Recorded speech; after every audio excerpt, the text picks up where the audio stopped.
investors should be getting out. As I said earlier, it's pretty clear that the superior returns are going to be earned outside the United States for many, many years to come.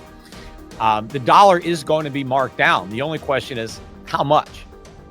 We actually have a weak dollar policy, even though, they don't want to come out and admit it. If you read between the lines, and it's not that hard to do, that's what everybody in the Trump administration is advocating for, is a weaker dollar, a lower dollar.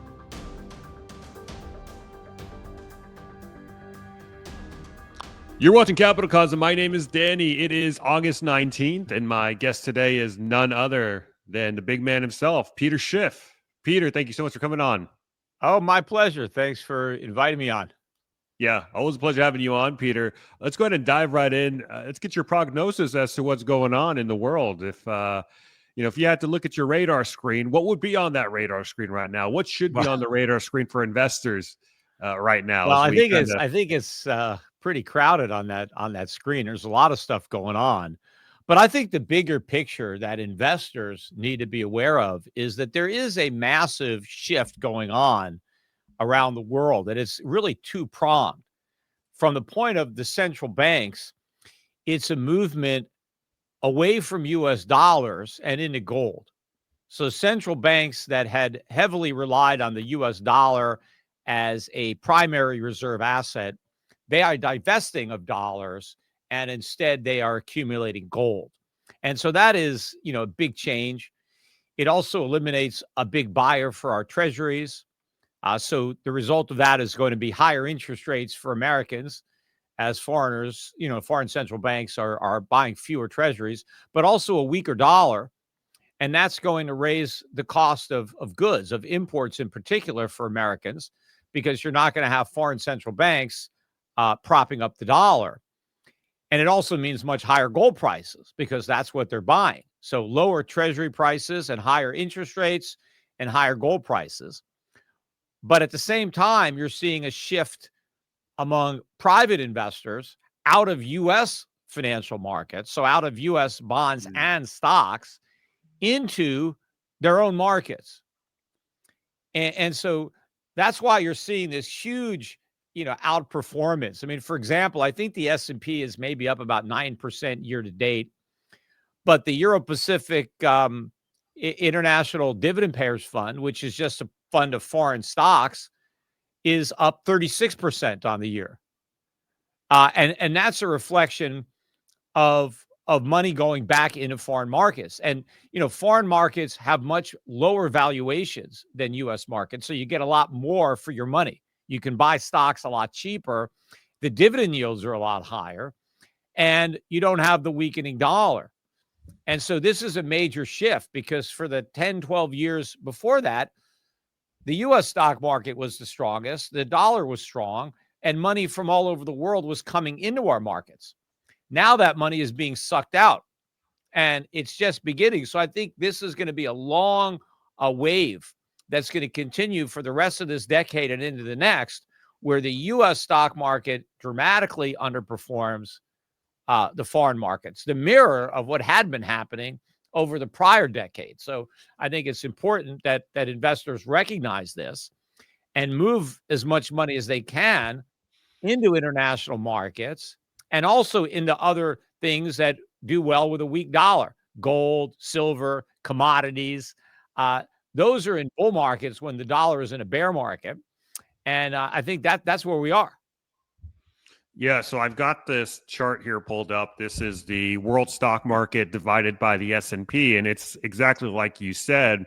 Over the course of 15 plus years, you've seen the world stock market underperform the S&P. But you zoom in on the last, let's say, 5 years or so, or 1 year, you can start to see some action to the upside. And if you're into the technical analysis stuff, you can say that we've retested this resistance line and we could be ready to launch back up again as that ratio. Yeah. And is that chart in U.S. dollars, or is it comparing markets in local currencies? This is using the VT World Stock Market Index versus the S&P. So yeah, it may not be dollarizing it. It may just look at the nominal performance. I'm not sure, but because the dollar has gone down a lot this year, about 10%. And so that's, really increased the relative returns on the international markets. I don't know if it's in that chart or not, because maybe we may be even higher above that downtrend. It's hard to say. Good point. Yeah. So as we kind of see this capital rotate out of the United States and slowly find its way into the foreign markets, is that why we're starting to see, or we have seen, a huge bid on gold over the last 18 plus months?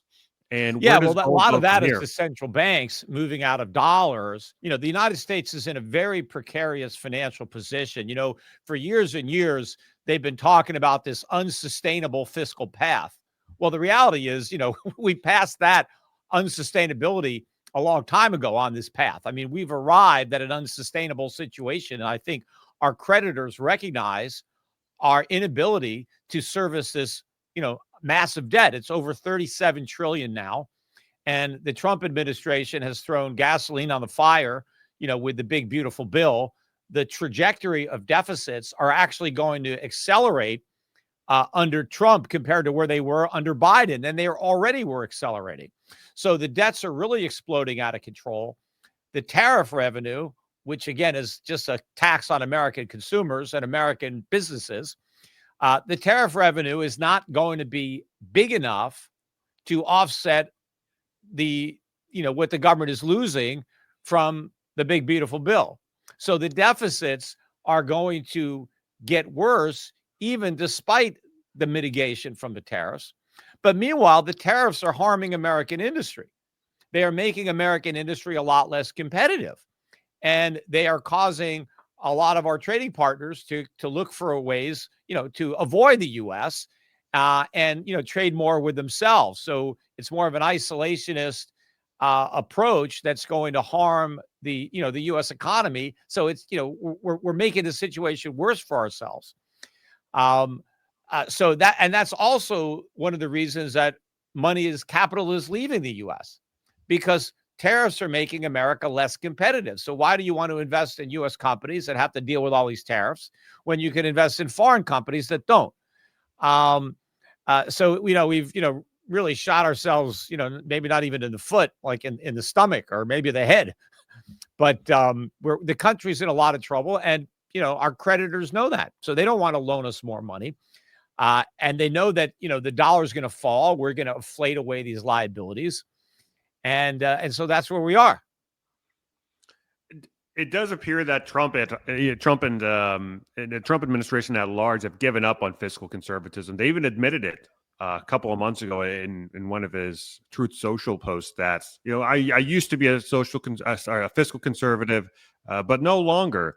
And Elon Musk also kind of admitted it as well, saying that it appears that growth is the only way out of it. So it looks like they're going all in on growth here. They're trying to grow their way out of this debt spiral. What's the likelihood of success of doing so without any real fiscal cuts here? The likelihood is zero, because politicians have been promising that we'd grow our way out of the deficit since the deficit was just a couple of trillion, and maybe even earlier than that. I just don't recall, but ever since I can remember, going back to the 1980s. Politicians kept saying we're going to grow our way out of the deficit, and we've never done it. What's grown is the deficit. It's gotten bigger and bigger and bigger. Mm-hmm. No matter how much we grow, the debt grows even faster, and nothing has changed. In fact, the economy is very weak right now. The jobs market is very weak. The only thing that's strong is inflation, and it's going to get stronger. So no, I mean, we don't have the economic growth necessary to grow our way out of this. We're just going to grow into an even bigger problem because we are ignoring it. And it's not even just ignoring it. Again, the government continues to increase spending and cut taxes. So that they have to do the opposite. If you want to get rid of the deficits, you either need to cut government spending, increase taxes, or a combination of both. Instead, we're doing the opposite of both. The government, most recent bill, increases spending and decreases taxes. So we took a bad problem and made it worse. Yeah. I'm pulling up the 10-year yield here as well as the Fed funds rate. We're pricing in about 100% probability of a Fed rate cut in September. Most likely, it's being priced at 25 basis points. Now, if you recall, we cut rates around the same time last year. And as we'll see here in a second, you'll notice that when we started cutting rates, the 10-year didn't budge. It actually went a little higher. And there was some divergence from the 10-year and the short end of the yield curve that the Fed funds rate affects. So if they do cut rates again, and we don't see mortgage rates come down, but they actually stay where they are, or God forbid, go up, what does that imply? I mean, what did that imply last year? And why? And was that a reason why they stopped cutting rates? Well, yeah, you remember before the last rate cut a year ago, I was forecasting that if the Fed cut rates, that long-term interest rates would go up. That was what I was predicting, and that's exactly what happened. And I think the same thing will happen again. I think if the Fed does cut rates in September, the yields on the longer bonds will head in the opposite direction. And that's because the Fed is too easy. In fact, if you look at the inflation numbers that we have now, they argue for higher interest rates. Interest rates are too low right now. In fact, I've been saying the whole time that the Fed prematurely stopped hiking, that it hiked too soon. I mean, it stopped hiking too soon and it cut prematurely. And so inflation is accelerating and the problem is getting worse. And instead of hiking rates, the Fed is discussing when to cut them. And so if they actually do cut them, that's a signal that inflation is going to be allowed to run out of control. And that is going to damage the longer end of the bond market. That makes longer term U.S. obligations even less appealing because inflation will erode away more of their value.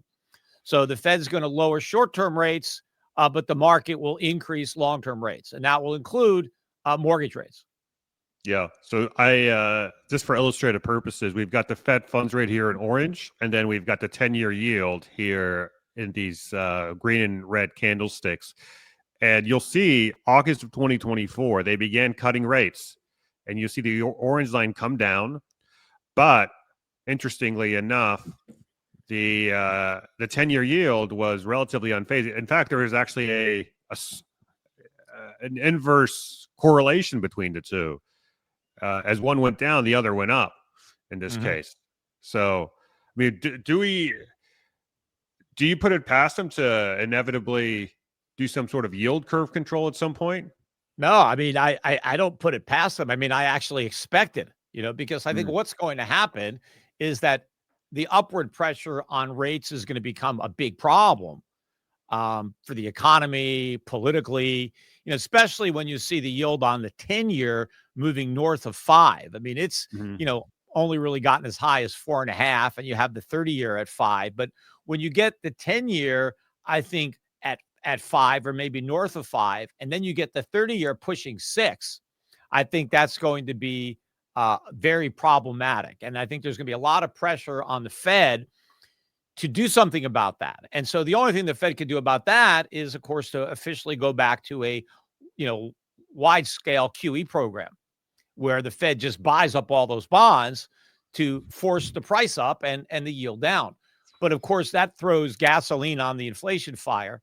And that may be a very short-term fix, but it will blow back, at the Fed violently in the other direction. So even if they can orchestrate a short-term decline in long-term yields, they're going to blow out because the market is going to push them unless the Fed, really just pulls out all stops and does the, whatever it takes. We will print an unlimited amount of money to make sure that yields don't rise above this level.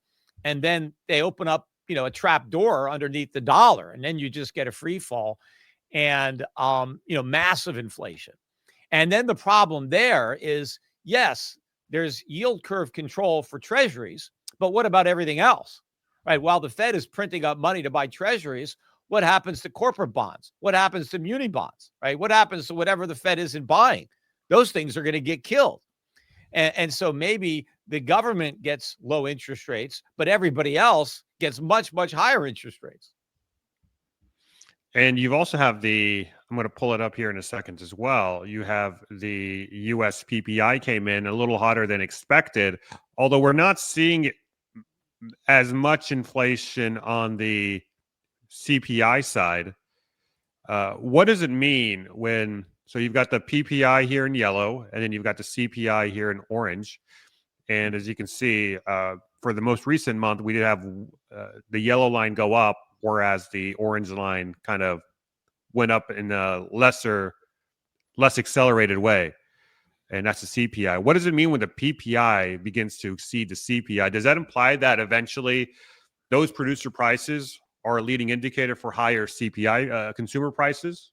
Yeah, I mean, that pretty much goes without saying, because if you think about how prices work their way through the economy, the wholesaler sees the price increases first, right? Because the wholesaler buys all the stuff and then resells it to the public. And so whenever prices are going up, they go up at the wholesale level before they go up at the retail level. And that's exactly what happened when we saw the big breakout in 2021. You know, the Fed was initially saying it's transitory, and they were ignoring, too, the big increase in producer prices, which was inevitably going to affect consumers because businesses just aren't going to absorb these higher prices. I mean, some of them might, or they'll go out of business, but eventually the ones that remain in business, to stay in business, they are going to raise prices. And so it's obvious that you're going to see today's PPI in tomorrow's CPI. It's only inevitable that that's going to happen. And I think there's a lot more inflation in the pipeline that still hasn't shown up yet in the PPI that will ultimately be reflected in the CPI. Hey guys, quick pause from the podcast, but this is something I feel is really important to let you in on. Back in 2020, before I even started this channel, I was looking for an edge, a way to find the big opportunities most investors never even hear about. That's when I found Capitalist Exploits Insider. From day one, it felt like I suddenly had my own team of world-class market pros working for me, digging up trades all over the world, doing the deep research, and handing me ideas that had massive asymmetric upside. Stuff that I would never even think about. Since then, my gains with them have blown past the S&P and the NASDAQ, and it's honestly the single best newsletter I've ever subscribed to. And that's not me blowing smoke. That's for real. I've interviewed their publisher, Chris McIntosh, more times than I can count. In fact, my latest conversation with him is linked in the description box down below if you want to check that out, as well as a pinned comment. And every time, I'm reminded why I've stayed a member for years. Right now, they're offering a special $1,000 discount on the Insider subscription, but it's only for CapitalCosm viewers, so you're only going to get it by clicking the link down below in the description box or the pinned comment. You're not going to find this anywhere else. Click the link, lock it in, and start getting the same game-changing research I've been using since 2020. And why hasn't it been reflected yet into CPI despite these tariffs that were brought about back in April? Well, I mean, first of all, the CPI is a very, biased or manipulated measure to begin with, where, it's not that there's somebody behind the scenes fudging the numbers, but the methodology that defines how the CPI works is very flawed. And what happens is price increases don't actually get reflected to the degree that they've increased in the CPI. Like I did a exercise years ago in 2013. So this is a while back, but I remember back then I read that according to the CPI, newspaper and magazine prices were up 30% over 10 years. And I kind of found that hard to believe. I thought it was up more. So I checked. I went back to 2003 and I looked at about 20 popular newspapers and magazines, and I looked at the price on the cover, and I compared it to the price on the cover of those exact same newspapers and magazines at the time. So there's a 10-year gap. And what I found just looking at the prices had gone up by 130%. Yet the CPI said 30%. Now, I don't know how that happened, right? Somehow they put in 130% increase, but the CPI just spits out a 30% increase. Where did that other 100% go? I don't know, right? That's the magic of the CPI. It makes inflation disappear. So what are the reasons that the CPI is not showing price increases that result from tariffs is because it's not accurate. But now another reason is because of a lag. Look, I am a business. My costs go up. I don't necessarily immediately raise my prices. I mean, first of all, I have a lot of inventory that I might have bought before the tariffs. And so I'm not necessarily pressured to raise the prices there. I don't know if the tariffs are permanent. Are they going to go away? I mean, do I really want to raise my prices and then cut them back? I mean, let me see what happens here, because you might be reluctant to jack up prices. Maybe your competitor doesn't do it. You're worried I might lose some business. So there is a little lag as businesses try to figure out, are these price increases permanent? Are they temporary? The different things. But ultimately, the decisions are going to get made. The prices are going to be increased. Businesses will act the same way if their labor costs go up, or their rent goes up, or their material costs go up. They don't necessarily immediately raise their prices. It may happen months later, by the time they take a look at everything. So there's going to be a lag. So you can't just say, aha, you see, they're not, prices aren't going up, because they're going to go up. Where is this tariff revenue coming from? Obviously, U.S. businesses are paying it. Foreigners aren't paying it. Foreign governments, foreign companies, they're not slashing prices. Because if this were true, you would look at the import prices and you would see prices crashing, because the only way foreigners could be paying our tariffs, and if our average tariff rate now is 15, 20%, the only way foreigners would pay that, they would have to say, okay, America, we know you're going to get hit with this 15 or 20% tariff, so we're going to cut our prices. We're going to let American companies buy our stuff for 15 or 20% less, so that when you pay your tariffs, it's the same. But they're not doing that. Prices of imports aren't crashing. And we're paying the same as we were paying before.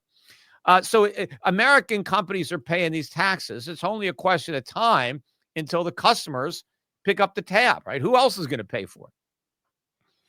Yeah, and it does seem like they have chosen QE, like we mentioned before. They are most likely going to inflate away the dollar. But with that in mind, given the fact that the Max 7 is largely responsible, are largely responsible for the rise in the stock market, continuously making new all-time highs. It's interesting, if you take out the Max 7, the stock market's actually flat or a little down when you look at some of the earnings of all these other businesses. And so the question that comes in mind is, when the money spigot turns back on, and I mean really turn on, does that imply that we may not see a nominal market crash or correction, but we only see it in the real term sense, meaning it may still go up nominally, but from a real term, when you adjust it for inflation or adjust it for the price of gold or something like that, that's when you can see the whole story. But given the fact that we've seen these 7 companies just on the back carry the stock market, I mean, what's stopping them from just keeping the game going ad infinitum? And plus, like, the public's not that aware of things that aren't inflation adjusted. When it comes to nominal numbers, I mean, that's really what matters in the hearts and minds of the public, and for most investors. So, yeah, look, regardless of what happens nominally, real U.S. stock prices are going way down. I mean, if you're going to measure U.S. stocks in gold, and U.S. stock prices have been falling for 25 years measured in gold, right? But I think that the pace of that is going to accelerate. I think you're going to see a much bigger drop relative to gold. But we may even see a drop just nominally, because the U.S. market is so overpriced. It could even decline nominally, especially like tech stocks, the NASDAQ. I mean, some of the stocks that are really up there could fall even in nominal terms. But they'll get killed in real terms. So that investors should be getting out. As I said earlier, it's pretty clear that the superior returns are going to be earned outside the United States for many, many years to come. The dollar is going to be marked down. The only question is how much. I mean, we actually have a weak dollar policy, even though they don't want to come out and admit it. If you read between the lines, and it's not that hard to do, that's what everybody in the Trump administration is advocating for, is a weaker dollar, a lower dollar. Which, with the tariffs actually makes it worse, because not only do we have to pay the tariffs, we have to pay more dollars to buy the stuff that's tariffed, because the dollar's lost value. So it's not that not only are foreigners not paying the tariffs, we're paying double because of the weakness in the currency. But that's what Trump wants. Trump wants lower interest rates. He wants the Fed to cut interest rates and print money. That means a weaker dollar. That means higher inflation. That's the whole policy. Let's run more inflation. Let's try to ramp growth by creating inflation, which jack up stock prices. Let's push up real estate prices by trashing the currency. I was on an interview yesterday with Kinesis Money on their YouTube channel. It was a panel interview, and they asked us to name out, like a black swan that no one else is talking about, something completely out of left field. And one of the speakers, he mentioned that, some sort of electricity grid down failure. You've seen it in Spain earlier this year, and on a number of occasions as well in other places. Now, with the Max 7 and the overall stock market appearing to be moving up based pretty much solely on this AI trade, and the AI narrative is highly energy intensive. I mean, doesn't it seem like a very flimsy, fragile, even more so, thing to hang your hat on? I mean, if we start seeing energy failure, electricity grid failures because of these highly intensive data centers, and like in places like Texas, they've written it into law to where, like, if they do see another grid down event, the data centers would be the first to get shut down. If that starts happening, that's a big headwind against the AI narrative. And if that's a big headwind against the AI narrative, that's a big headwind against the overall stock market and American stocks that are just leaning so heavily on this narrative. You also got all the crypto mining and all that stuff that's sucking up power. But yeah, look, the whole market is heavily concentrated into these AI stocks, the companies that stand to benefit or that are spending a lot of money on AI. And I'm very long-term optimistic on the technology. I think it's fantastic. But who knows, as far as the investments that are being made today, are we over-investing? Maybe AI in the future won't actually need as much energy. Maybe there'll be more efficient ways of doing it. Maybe there's a lot of overinvestment right now that's going to turn out to be malinvestment. I don't know. But there's so much money being spent on AI, and he said to the exclusion of other things. Because remember, there's not an unlimited amount of resources. And if they're all getting sucked into AI, what are they getting sucked out of? What activity are we not funding in order to fund that? Right. And we still have to fund the government, because the government's running in America enormous deficits. So we've got to fund the government too, in addition to funding AI. So, we could be in a very difficult situation here. And I think we're already there. That's why, our trade deficits, Trump says, oh, we need to have lower trade deficits. Well, how are we going to produce the stuff? How are we going to build the factories to build all this stuff? We're financing massive government spending and an AI build out. Where's the money left over to build a shoe factory, or whatever the hell, we're supposed to make ourselves now, because he doesn't want us to import it. Yeah. Yeah. So I'm going to ask the same question to you, Peter, that I was asked. And that is, if you had to lay down a black swan, something that's no one's talking about, something that comes out of left field, that's a high impact event, what would that be? There's a difference between a black swan and a gray swan, right? Like a gray swan is something that you can kind of anticipate, that's kind of in the zeitgeist, but that would be high impact. But what's something that's completely out of left field? I don't know, because, they talked about the black swans in the 2008 financial crisis, but as far as I was concerned, they were white swans. They were exactly what I expected. I wasn't surprised by anything, because I predicted everything. So, I think what is going to be called the black swan event is probably something that we talked about. The fact that you're going to see a weak economy and a rise in inflation and interest rates happening concurrent.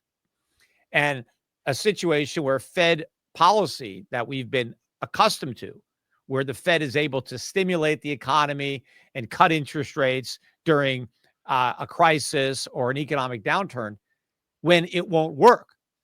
And in fact, the effect will be the opposite, that by stimulating an economy that already has too much inflation, the extra inflation will actually sedate the economy even more. So that not only won't their prior remedies cure the patient, they'll make the patient even sicker. And then if their response to that is just to up the dose of that medicine, well, I guess we just didn't do it enough, right? It'll just make the patient that much sicker, right? Until ultimately they up the doses enough and they got the patient's dead. And what that would mean for our economy is they've destroyed the dollar. We have hyperinflation, right? And they just completely, kill everything. But that's, I think, where we're headed.